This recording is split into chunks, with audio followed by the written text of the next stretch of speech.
À 28 ans, Maïna avait appris une vérité brutale. Dans la vie, certaines femmes doivent tomber très bas avant qu'on ne leur laisse une chance de se relever. Le matin où elle quitta Zomet, il n'y eut ni adieu, ni larmes spectaculaires. Juste un vieux sac en toile râpée posé sur son épaule et un cœur fatigué de trop espérer. Elle n'avait pas regardé derrière elle, pas une seule fois. Elle n'avait pas pensé à ce salon de coiffure où elle travaillait depuis des années, où sa patronne la rabaissait devant les clientes, lui rappelant chaque jour qu'elle était remplaçable. Elle n'avait pas pensé à cet homme qu'elle avait aimé pendant 4 longues années, disparu du jour au lendemain sans explication, comme si elle n'avait jamais existé. Encore moins à ses fausses amies qui ne se souvenaient d'elle que lorsque elles voulurent des mèches gratuites ou une coiffure à crédit. Zomet, ce n'est pas pour moi, s'était-elle juré. Je n'y remettrai plus jamais les pieds. Le Kareliu avait déposé à l'âge entrée des mythes une petite communauté presque invisible sur la carte. Ekemau, un village calme, trop calme. Des maisons modestes, des routes poussiéreuses et surtout, une rivière. La rivière d'Ekemau serpentait lentement, large et brillante, comme un long miroir vivant. Elle était belle, hypnotisante. À première vue, on aurait dit une bénédiction. Maïna sentit quelque chose se détendre en elle. Ici, personne ne la connaissait. Ici, elle pouvait recommencer. Les premières semaines furent difficiles, mais supportables. Elle dormit chez une connaissance éloignée, se leva chaque matin avec la même obsession. Économiser, ouvrir son propre salon, devenir enfin indépendante. Elle accepta tout ce qu'on lui proposait. Vendeuse dans une petite boutique d'alimentation, marchande d'acassa au bord de la route, sous le soleil brûlant, parfois elle rentrait épuisée, les pieds en feu, mais le cœur encore rempli d'espoir.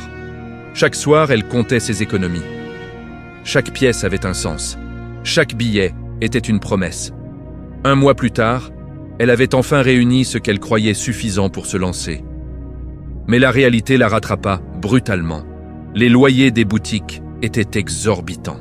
Même les plus petites échoppes coûtaient bien plus que ce qu'elle possédait.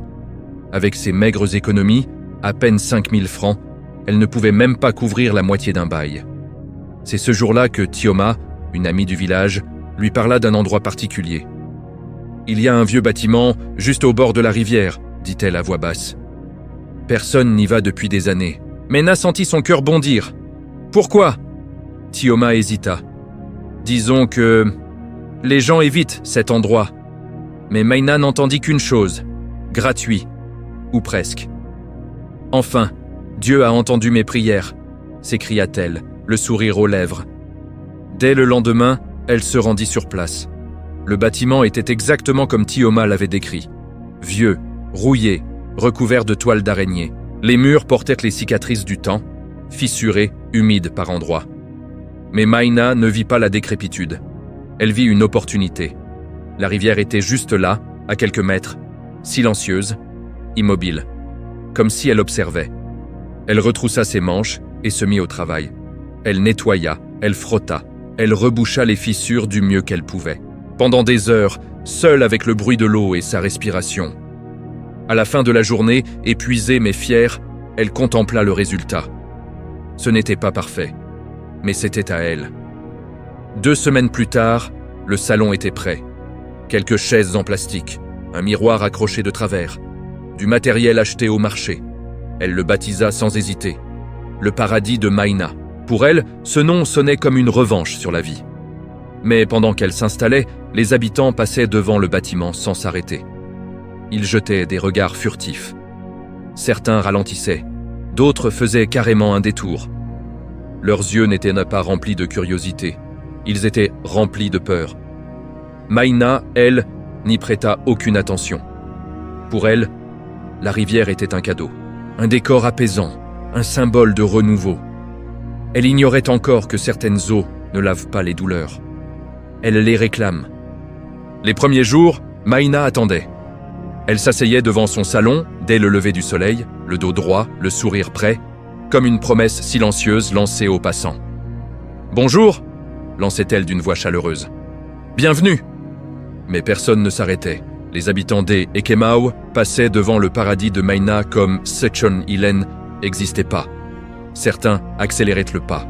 D'autres évitaient même de tourner la tête. Et quand, par accident, leur regard croisait celui de Maïna, ils détournaient aussitôt les yeux, gênés, presque coupables. Au début, elle se disait que c'était normal. Un nouveau salon met toujours du temps à se faire connaître. La confiance, ça se construit, mais les jours devinrent des semaines. Puis les semaines des mois. Pas un client, pas une tresse, pas une coupe, même pas une enfant curieuse. Chaque matin, Maïna ouvrait son salon avec la même détermination. Chaque soir, elle fermait les portes avec le cœur un peu plus lourd. Elle continua pourtant de sourire, toujours. Mais à l'intérieur, le doute grandissait comme une ombre. Un soir, alors que le soleil se couchait derrière la rivière, elle alla trouver Tioma. « Dis-moi la vérité », demanda-t-elle enfin. « Pourquoi personne ne vient ?» Tioma baissa les yeux. Elle jouait nerveusement avec ses doigts. « Ce n'est pas toi, Maïna. Alors, c'est quoi ?» Un long silence s'installa. On entendait au loin le clapotis lent de l'eau. « C'est l'endroit, » murmura Tioma. « L'endroit ?» Maïna se redressa. « Mais il est parfait. La vue est magnifique, l'air est calme, tout est paisible ici. » Tioma inspira profondément. « Justement, c'est trop paisible. » Maïna fronça les sourcils. Personne ne tient longtemps près de la rivière. Aucun commerce. Aucun projet. Rien. Des histoires, répondit Maïna en secouant la tête. Des histoires qu'on se raconte pour expliquer l'échec. Tioma la regarda longuement. Maïna, si tu veux mon avis, tu devrais partir d'ici. Mais Maïna ne voulait rien entendre. Elle croyait aux secondes chances. Elle croyait au travail. Elle croyait qu'avec assez de patience, la vie finirait par lui sourire. Ce qu'elle ne croyait pas, c'était aux malédictions. Les difficultés commencèrent à s'accumuler. Son argent fondait à vue d'œil. Certains jours, elle n'avait même plus de quoi manger correctement. Elle se contentait d'un vieux cube de Maggi dissous dans de l'eau chaude pour tromper sa faim. Les jours les plus durs, elle trempait une poignée de gari dans de l'eau froide et appelait ça un repas. Chaque soir, elle s'asseyait seule dans son salon vide. Le miroir renvoyait l'image d'une femme fatiguée, amaigrie, mais encore fière. « Je ne vais pas abandonner », murmurait-elle. « Pas maintenant. » La rivière, elle, ne disait rien. Elle coulait lentement, indifférente. Ou du moins, c'est ce que Maïna croyait. Puis vint la nuit, une nuit lourde, étouffante. La pluie venait de s'arrêter. L'air était encore saturé d'humidité, collant à la peau. Il était presque minuit quand Maïna entendit frapper. Pas un coup fort. Non, un bruit léger, comme des doigts glissant doucement sur le bois. Son cœur se mit à battre violemment. Personne ne venait jamais ici. Encore moins à cette heure. Elle retint son souffle. Le bruit se répéta. Tape, tape, tape. Son instinct lui criait de ne pas ouvrir, de rester immobile, d'ignorer. Mais les coups continuaient. Elle ferma les yeux, murmura une courte prière, puis s'approcha lentement de la porte. Ses mains tremblaient quand elle l'entr'ouvrit. Une femme se tenait là, trempée jusqu'aux os. L'eau dégoulinait de ses cheveux, comme si elle venait de sortir de la rivière. Ses vêtements collaient à sa peau. Elle semblait humaine. Mais quelque chose dans sa présence n'était pas normal. Sans demander la permission, la femme entra. Elle s'assit calmement sur une chaise en plastique, comme si elle était chez elle. Maïna resta figée. « Bonsoir, qu'est-ce que je peux faire pour vous ?» demanda-t-elle d'une voix tremblante. La femme leva les yeux et esquissa un sourire mince, presque trop parfait. « Je m'appelle D, et je suis venu te rendre riche. » Un frisson parcourut l'échine de Maïna. « Je ne comprends pas. » « J'ai entendu tes prières silencieuses, » poursuivit D. « Elles troublent mon âme. » Maïna avala sa salive. « Vous voulez vous faire coiffer? Acheter des perruques ?» D la fixa longuement. « Le moment venu, tu sauras qui je suis. »« Tout ce que je veux, c'est que tu vendes mes perruques. » Elle se leva lentement. « Tu garderas tout l'argent, mais assure-toi de les vendre. » Puis, sans un mot de plus, elle sortit. Maïna, paniquée, courut derrière elle. La femme marchait déjà droit vers la rivière. L'eau l'accueillit comme une vieille amie. En quelques secondes, elle disparut sous la surface, la dernière chose que Maïna vit. Ce furent de longues mèches de cheveux, flottant un instant avant de sombrer. Cette nuit-là, Maïna ne dormit pas. Elle ne savait pas encore qu'elle venait d'accepter, sans le savoir, une promesse que la rivière n'oublierait jamais. Le matin se leva sur Ekemao avec une lumière pâle, presque irréelle. Maïna sortit de son sommeil en sursaut, le cœur battant, la gorge sèche. La nuit précédente n'avait laissé aucune place au repos. Les images tournaient en boucle dans sa tête. La femme trempée, son sourire figé, la rivière qui s'ouvrait pour l'avaler. « Ce n'était qu'un cauchemar », murmura-t-elle. Pourtant, dès qu'elle posa le pied dehors, quelque chose clochait. Devant la porte du paradis de Maïna, posé bien droit comme s'il avait toujours été là, se trouvait un grand sac en nylon noir. Maïna resta immobile plusieurs secondes. Son instinct lui criait de ne pas y toucher. Mais la curiosité, plus forte, l'emporta. Elle ramena le sac à l'intérieur et ferma la porte derrière elle. Ses doigts tremblaient lorsqu'elle l'ouvrit. À l'intérieur, des perruques, des dizaines de perruques, longues, épaisses, brillantes, des textures parfaites, souples, d'une qualité qu'elle n'avait jamais vue auparavant. « Ce sont les perruques dont elle parlait, souffla-t-elle. Un frisson parcourut son dos. Comment expliquer ça? D'où venaient-elles? Et surtout, à quel prix? On frappa à la porte. Cette fois, ce n'était pas léger. C'était net, décidé. Maïna ouvrit. Une jeune femme se tenait devant elle, téléphone à la main, souriante. « Bonjour, c'est bien ici qu'on fait les cheveux ?»« Oui », répondit Maïna surprise. « J'ai vu ton salon sur Instagram. » Maïna cligna des yeux.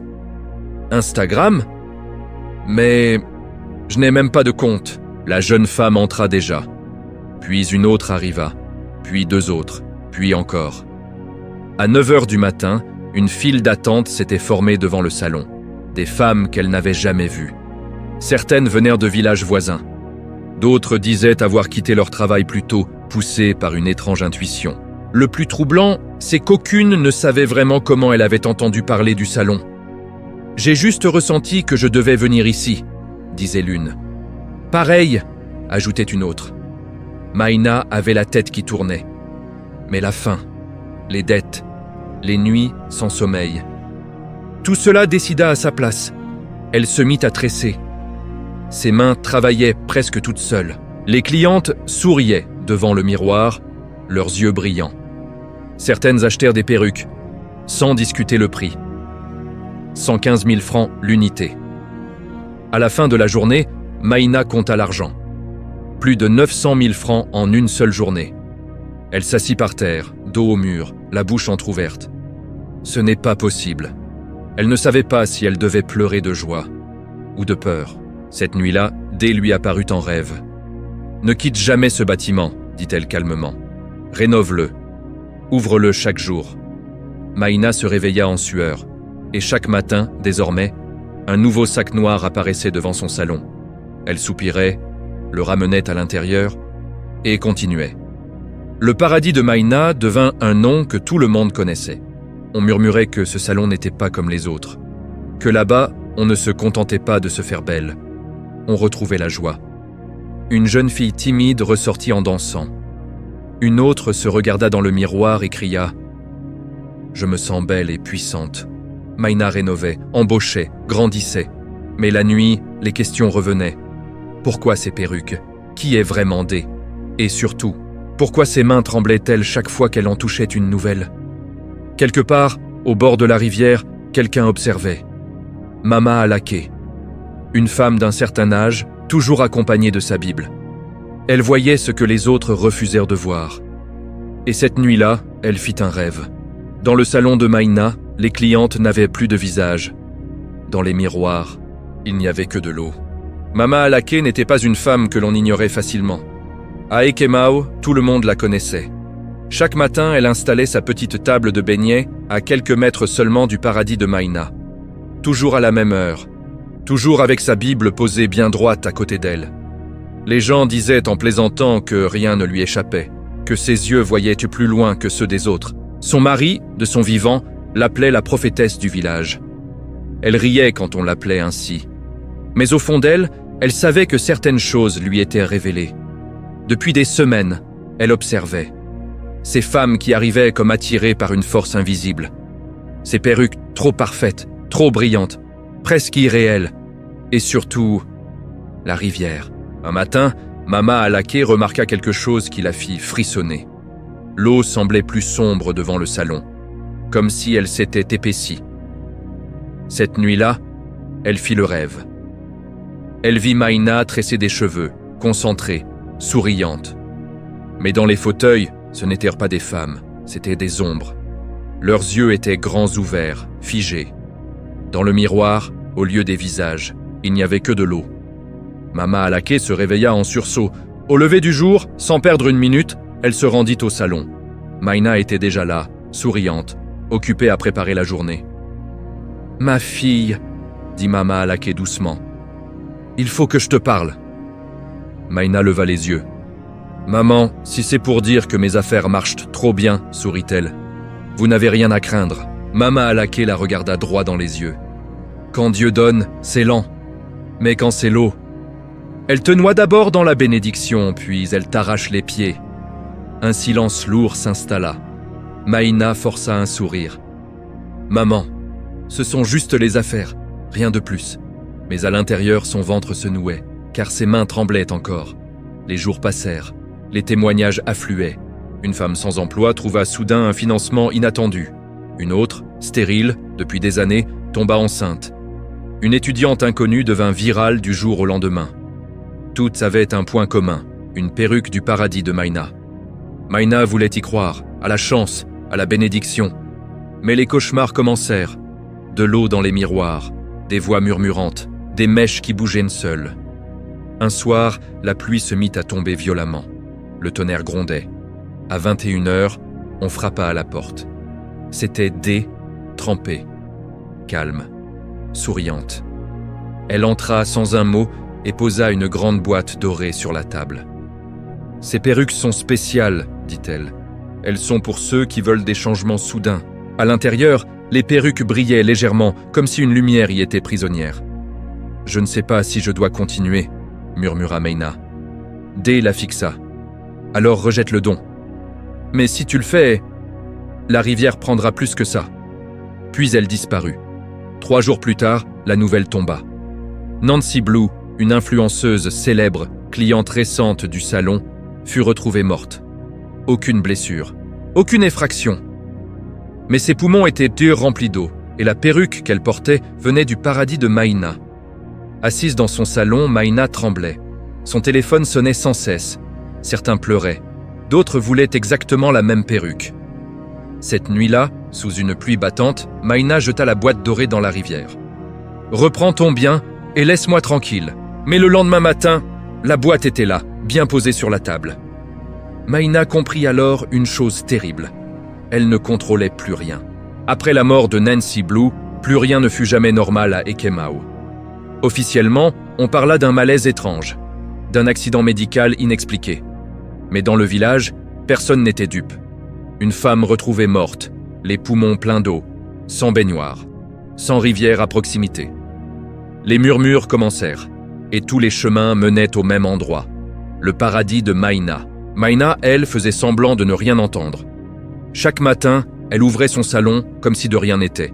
Elle souriait, elle coiffait, elle encaissait. Mais à l'intérieur, elle se fissurait. Ses nuits étaient devenues un enfer. Elle rêvait de femmes sans visage, coiffées de longues perruques brillantes, marchant lentement vers la rivière. Elles avançaient, calmement, paisiblement, comme appelées. Et toujours, une voix murmurait « Reviens à l'eau ». Un matin, Maïna remarqua quelque chose d'étrange. Certaines de ses clientes fidèles ne revenaient plus. Au début, ce n'était qu'1 ou 2, puis 5, puis 10. Quand elle essayait de les appeler, leur numéro était injoignable.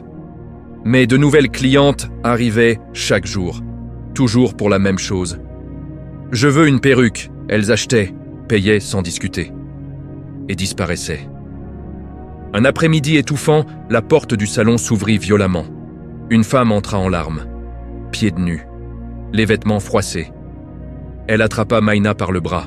« Ma fille a porté ta perruque, et elle a disparu. » La femme s'effondra à genoux, sanglotant. Elle m'a dit qu'elle ressentait quelque chose d'étrange. qu'elle entendait un appel. Depuis la rivière, Mena sentit le sol se dérober sous ses pieds. « Sortez d'ici !» cria-t-elle, plus paniquée que réellement en colère. « Vous voulez détruire mon travail !» Mais au fond d'elle, elle savait. Cette nuit-là, elle rêva encore. Elle vit ses anciennes clientes marcher au ralenti vers la rivière. Elle souriait, elle semblait heureuse. Elle se réveilla en sursaut, la sensation d'avoir avalé de l'eau. Son lit était sec. Mais son cœur battait comme si elle venait de se noyer. Le lendemain, alors qu'elle jetait des déchets derrière le salon, elle entendit une voix. Maïna, elle se retourna. Madame Oji, une de ses plus fidèles clientes. Mais Madame Oji était dans la rivière.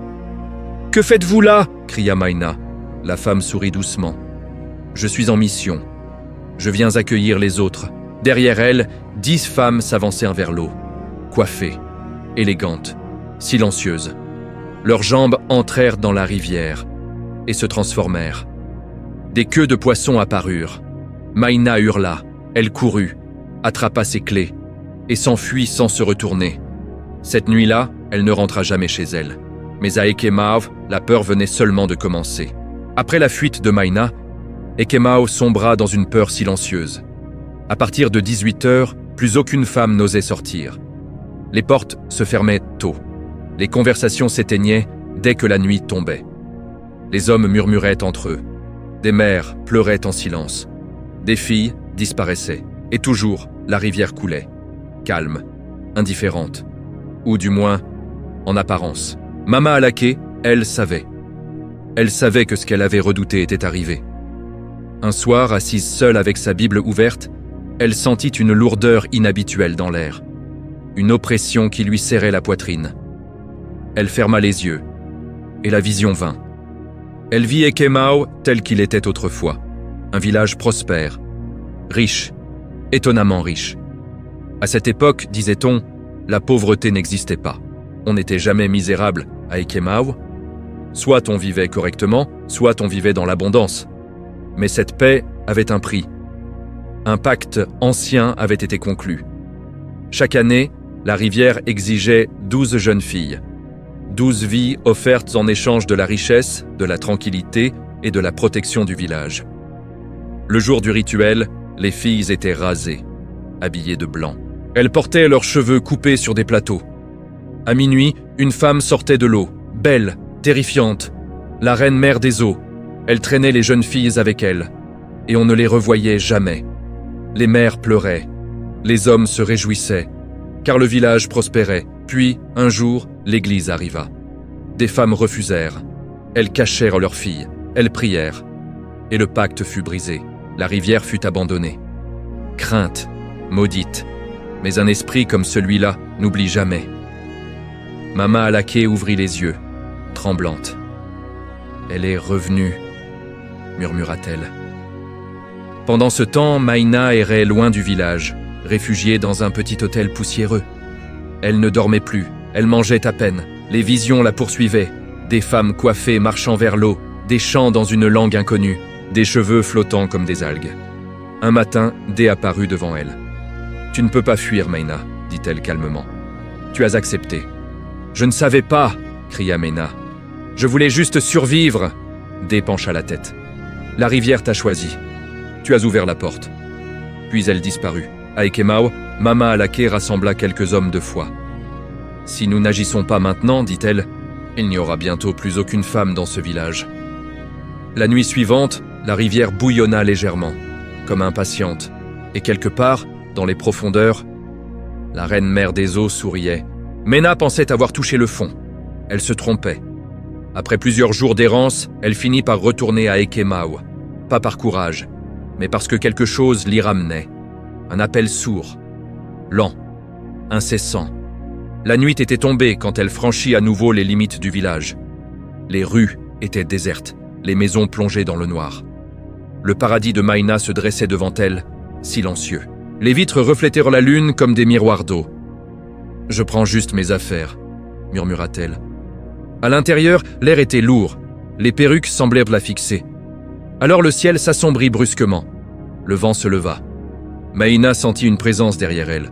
Quand elle se retourna, elle la vit. La reine mère des eaux, mi-femme, mi-sirène. Sa peau brillait comme du verre mouillé. Ses yeux étaient moins profonds comme l'océan. Sans un mot, la créature saisit Maïna par la main. La rivière s'ouvrit. Quand Maïna rouvrit les yeux, elle était sous l'eau. Mais elle respirait. Son corps changeait. Une douleur atroce la traversa. Autour d'elle, des femmes à la tête rasée étaient assises en cercle. Dé était là. « Tu as bien servi, Maïna, » dit la reine-mère. « Tu seras récompensée. » Elle lui tendit un sac rempli de perruques. « Tu vas les distribuer. Et toutes les femmes de ce village seront à moi. » Maïna pleurait. « Je ne veux plus... »« Tu obéiras » trancha la reine. Elle fut rejetée à la surface. Le lendemain, Mama Alaké l'attendait. « Mon enfant, » dit-elle doucement, « pourquoi as-tu choisi d'être l'instrument du mal ?» Maïna tomba à genoux. « Aidez-moi » Mama Alaké prit les perruques. « Aujourd'hui, nous allons en finir. » Mama Alaké n'avait pas peur. Pas cette fois. Elle savait que ce combat dépassait Maïna, dépassait même Ekemao. C'était une guerre ancienne, entre la lumière et l'eau. Elles se rendirent chez Mama Alaké avant le lever du soleil. La maison était simple, mais l'air y était différent, plus léger. Mama Alaké sortit les perruques une à une. Elle tenta de les brûler. Les flammes s'éteignaient aussitôt. « Ce n'est pas un feu ordinaire qu'il faut, » murmura-t-elle. Elle sortit alors de l'huile d'onction, en versa sur les perruques, et commença à prier. Les mots étaient le puissant.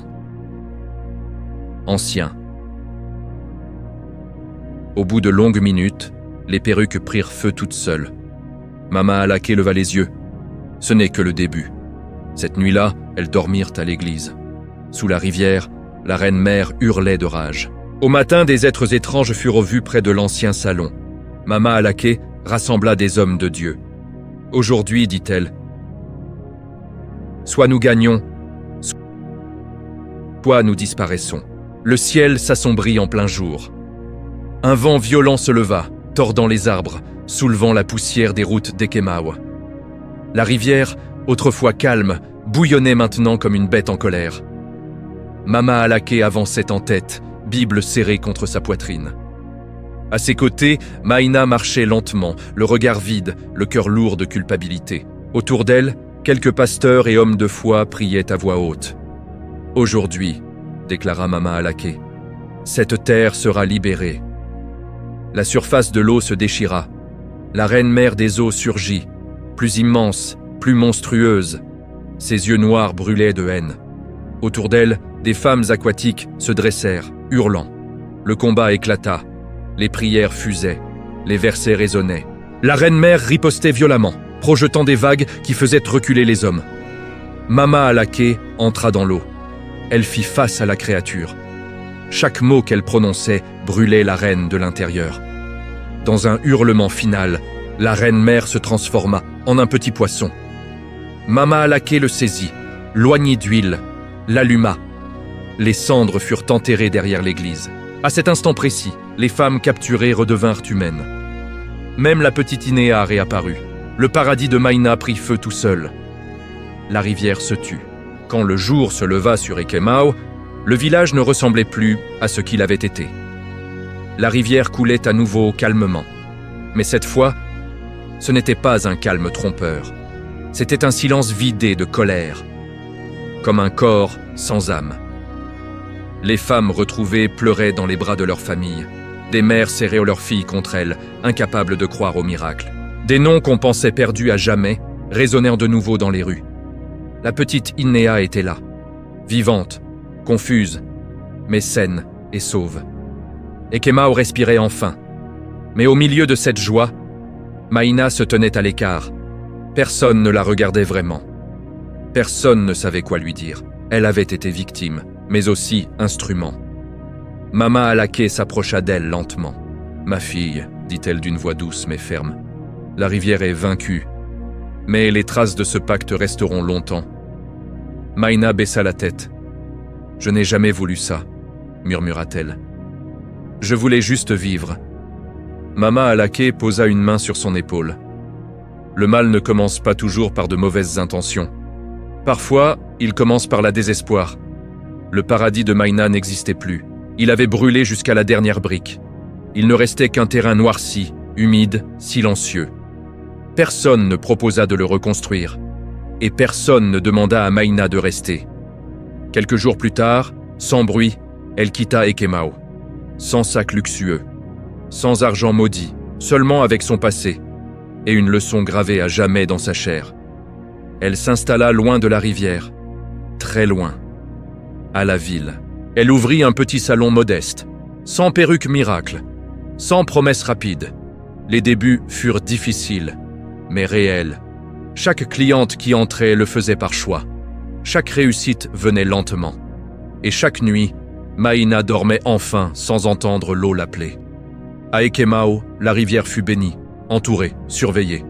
Plus jamais personne ne s'y installa. Plus jamais on n'oublia ce qu'elle avait exigé autrefois.